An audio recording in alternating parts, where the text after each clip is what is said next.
Daawwattoota televizyiinii OBS hordoftoonni keenya bakka irreecha hora Finfinnee kan bara 2017 isin ga'e isiniin jenna. Egaa akkuma argaa jirtan irreechi hora Finfinnee kan bara 2017 akka haala amma argaa jirtaniin jalqabee jira jechuudha. Halkan hawaasni dirree masqalaa kanatti wal ga'uudhaan iddoo kana bulanii jiru. Dargaggoonni kutaa garaagaraa irraa dhufanii jechuudha. Karaa adda addaatiin ammallee gara irreechaatti imalaa jiranii.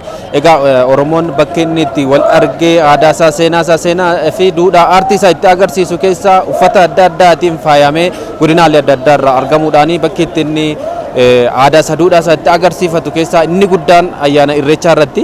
Ayyaana irreechaa har'aatiinis egaa dargaggoonnis akkasumas manguddoonni hawaasni guutuun gara hora Finfinneetti yaa'uudhaan irreeffachuudhaaf deemaa jiranii. Egaa irreechi hanga lafti bari'utti hin jalqabamu waan ta'eef amma dargaggoonni warri as bulanii murnaan gara irreechaatti deemaa jiranii. Egaa jala buunee hanga xumuraatti waan asitti raawwatamu sin daawwachiisna. Turtiin keessan faana ta'u.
في الليل وبالليل إذا تبعتوا جبي فتيانني يا بوسيو وبابتي دري بوسي نورا بالبلا يا بطار يا بوسيو وبابتي دري حسن الرحمة البلا يا بطار يا بابتي دري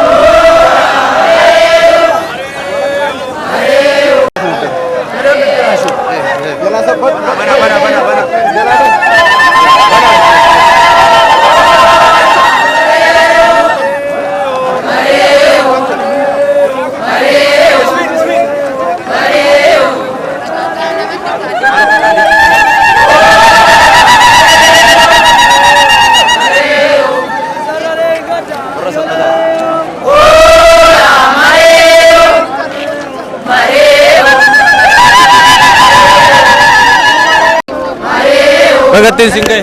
Baga wali maangeen. Jedham. Darraan jedhama. Sarraa dhuftani mee? Kutaa bulchiinsa magaalaa Shaggar kutaa magaalaa Sabbataa jedhama. Akkam mee irreechi barana? Irreechi baranaa irreecha waggoota darbanirraa baay'ee addadha. Maaltu fooyya'uu qaba jettame? Fuula duratti namoonni akka kanatti waan adda addaa miira keessa galanii to'annoo aadaa keenya guddisuudhaaf deemna waan ta'eef irreessa keenya addunyaatti baasnee akka nu mul'atu ministeera akka nu galma jabaannee raawwannee aadaa keenya mul'ifachuu qabna namoota akkanaa kanaan tasgabbii akka horatanii dhaamafi.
Maqaan kiyya mukkoo Ajaadan jedhama.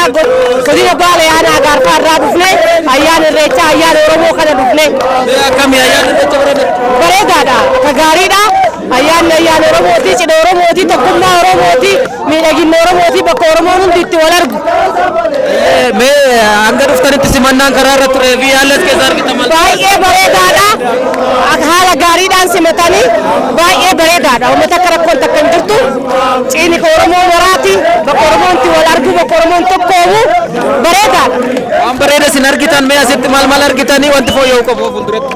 Of duratti illee Oromoon haaluma kanaan ayyaana isaa kana tokkummaadhaan irreecha isaa kana kan isaa ta'uu beekee biyya ofii eeggataa nageenya ofii eeggataa misooma ofii tumsataa akkanumatti ijaaramee karaa gaariidhaan taa'uufuu jedha. Godinni kiyya Baalee Aadaa Gobbaatii maqaan kiyya Salgii Aliyyiiti. Akkamiin irreechi barana? Irreechi baranaa waan ajaa'ibaati, waan nama gammachiisu, waan nama jaalachiisu, aadaa Oromoo irree Oromoo waan ol qabu, waan tokkummaa uumuu. Mee fuulduratti akkam ta'uu qaba? Fuulduratti Oromoon sabaa sablammiidhaan wal qabatee haa ce'u jedha, haa bilisoomuu jedha. Galatooma. Isinoo maqaa keessanii beeksisa. Maqaan kiyya obbo Hussein Kaaroo Iddii jedhama. Aanaa Gobbaa irraa dhufe. Irreechi baranaa akkami? Irreechi baranaa das nama jedha namatti tola. Sabaaf sablammoonni akkanatti wal gahee wal jaalatee akkanatti mirqaansaan itti fufu. Nageenya ofii kabajatee namatti mi'aawa namatti bareeda namatti tola. Mee maal argitan erga dhuftanii mee waan taajabdan? Ani wanni taasifamu keessa uummata akkanatti bahe kana ka xiqqoo isii wal hin dhabne ka wal jaalatu ka wal dhungatu ka walitti bo'u kan ajabu natti tolee jira. Bara dhufuuf immoo kanaa ol jijjiiramni naa dhufa jedheetiin hawwii isarraa qabe hin jaaladhalle natti tolee hin gammadee waan na dubbadhuu na dhibeeyyo gammachuurra. Ayyee ulfaadhaa dhaqataa. Ayyee.